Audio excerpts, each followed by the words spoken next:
Okay, so basically my struggle with masturbation. So I think it majorly, if I remember clearly, started from when I was about 6 or 7. What had happened? I mean, you know the story. What had happened was I mean, for most people who have followed me for a while, most people most likely know my story that, you know, my mom tried to, I like saying this part of my story. My mom tried to abort me 3 times, but I did not abort because I have strong head and I have a purpose in this world. Anyway, so, you know, I ended Why did up... she try to abort you? Why? Why do people try to abort people? Because they don't want them. Yeah, why didn't she, at the time, why didn't she want you? Like, Well, give maybe when we see context to Neville it. next, I'll ask her that. No, but I mean, I don't so is it like she was married, she already had 3 no, she was in children? school. So there's a Okay, so she background to was in that. It's school. not, she just didn't want you. Oh, yeah, so she was in school. I think she was in Abeokuta, and my dad was in Unilag. You know, my dad was a fine, fresh Unilag boy. And Continue. And he was an Arsenal fan. oh, yes, I was an Arsenal fan. And I got married to an Arsenal fan. Anyway, so, I mean, they met, you know, things happened. My mom got pregnant. She tried to abort me 3 times. I didn't abort. And then she had me, and she had to go back to school. So I remember the first 2 or 3 years of my life, I stayed with my great-grandmother, right? And then eventually, about 6-7 years down the line, my dad gets married to someone else. My mom was really upset. Then maybe 2 years after that, she gets married to someone else. So, you know, I'm right in the middle of 2 families. So my dad, you know, I have a stepmom and step-siblings, then my mom and his stepdad, right? So, and growing up, most of my growing up years were with my dad's parents, so my paternal grandparents. And at that time, they were very well-to-do. They had a gardener, 2 drivers, a cook, a maid, you know, so they had all the domestic stuff. And nobody really had my time. So my grandma would go to wherever she's going to. She always asked somewhere she's going to every day. My grandfather was working. I was the only child in the house at that time. Like the children were adults. Of like course, now my dad's siblings, yes, all my dad's siblings were old, and you know his last sister was in the university, so I was mostly only the one at home.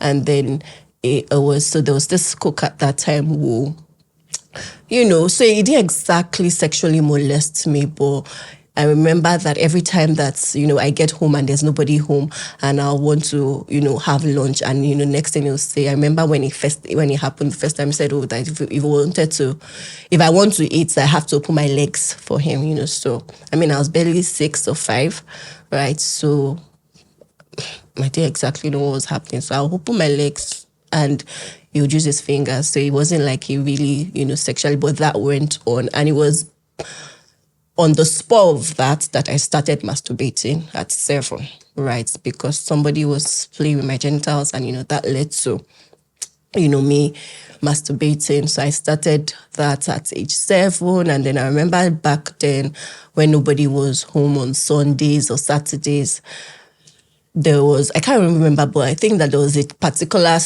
station on TV where they used to, it was a movie, but they'll have like kissing scenes, you know, different things. It wasn't that deep, but yeah, so I'll stay, you know, home by myself. I was home by myself and, you know, watching those things, and, you know, that just triggered. You know, exactly. So that's how it started, and then it went on into my teenage years, right? And then, yeah, that's how it became. It was now when I got into secondary school.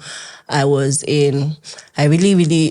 to go to church, of course, you know, but it wasn't like, so it was when I was in SS2, I was in Dancehall High School, and then I was in SS2, and I started to really come to understand what it meant to, you know, be born again. So, because in dancehall, when I was in dancehall, a major prerequisite for graduating was that you have to go through something called the School of Ministry. So I'm actually a minister because I went through the School of Ministry, and I have a certification of that I finished. Exactly. You know, but it was going through all of that, the classes, the sessions, you know, that, you know, I started to really understand that, okay, you know, this is really what it means to be a Christian, to live. And it was at that time that masturbation now became like a struggle, because before it was just, okay, I mean, something that I was having, you know, just having fun. I didn't know what exactly it was I was doing. So, but by SS2, SS3, it became now, okay, I now know that this thing is bad. I now need to stop it, right? But it was a struggle, something I'd been doing for, Yes. over 6, 7, 8 years. And then I got into university. I went to Covenant University, and, I remember I was in my 100 level. I remember we had a service with Papa, Bishop Oedipo, and in that service, I really gave my life to Christ, in 2006. The one that one, how you give your life to Christ, you take it back, go back. This one in 2006 was like, okay, like I'm giving my life to Christ, I'm not taking it back, right? I remember it was October 2006. Yeah.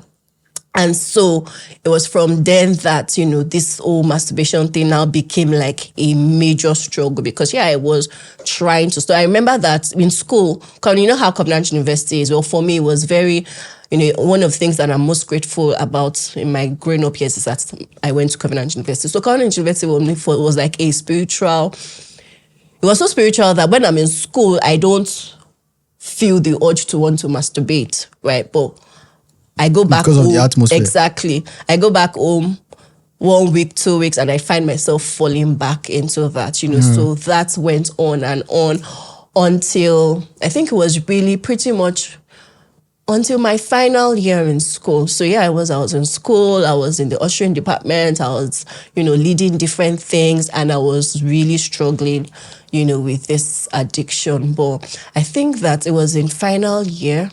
And then before final year, I think it was in my 200 level that Pastor Joe of YDI came to Covenant University. But I came with him. Yes. And we're wondering. Who is this we'll guy? go back there. Anyway, but it was Pastor Joe came in my 200 level, and I remember really going out for the covenant of purity, right? I remember when he made the altar call for that, I went out. And so, going out for me was like, I felt like, even though, yes, it was a covenant, but what I somehow at the back of my mind, I felt like, okay, this covenant would help me stop this.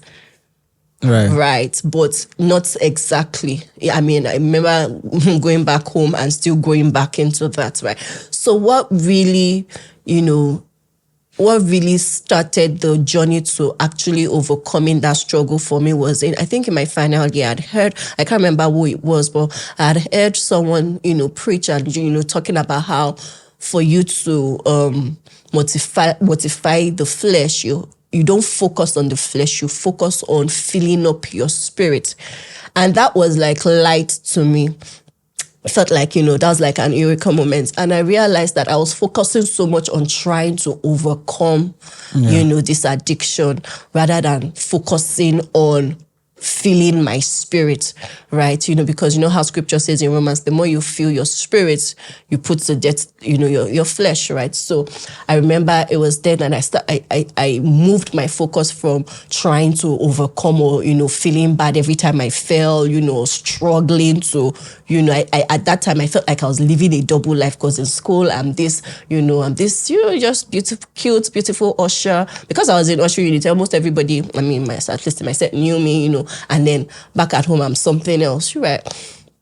So it was just, that understanding. Like something else, but yeah. dealing with an addiction. But then that's what it makes you feel like. Yeah, that time. So it was really, I remember, graduating from Covenant University, and I started attending church, J-Star, and I just really started noticing that, I'll go months without falling into that.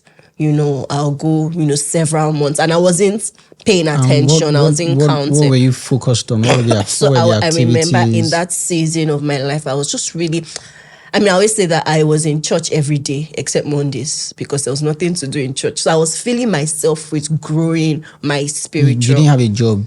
I had a job, I was serving. Okay, when I said I was in church every day, I was serving. I was doing my NYC, but like after work, I would go to church because on Tuesdays I was in prayer meeting. I was in prayer team. I was teaching in children's church, and I was in the singles. So you went to work. Yes, I'll go to work. Then after work, I'll go. Yes, so on Tuesdays we had prayer meeting. On Wednesdays, let's put it right. Yeah, on Wednesdays we had midweek services. On Thursdays, it was just something. And then I did the school of ministry, in Daystar, and it was 100 to 400 level. So I did that. I just focused so much on building my spirit. It was then I remember then I would, take myself. Then I used to stay with my mom in Magodo, and I'll just leave Magodo on weekends when I didn't have anything doing. I'll go all the way, to a restaurant that I really liked on the island in Ikoyi, and I'll just spend the day by myself, myself, and my journal with Jesus, right? So I'll just stay, so I was just really focused on building myself, focused on growing my spirit, exactly, on spiritual growth. And I didn't realize, I didn't even realize when I had overcome that. It was like... It just fell off. Yeah, it was like maybe over a year later, I realized that, okay, yeah, this has, dropped off. Yes, so that was...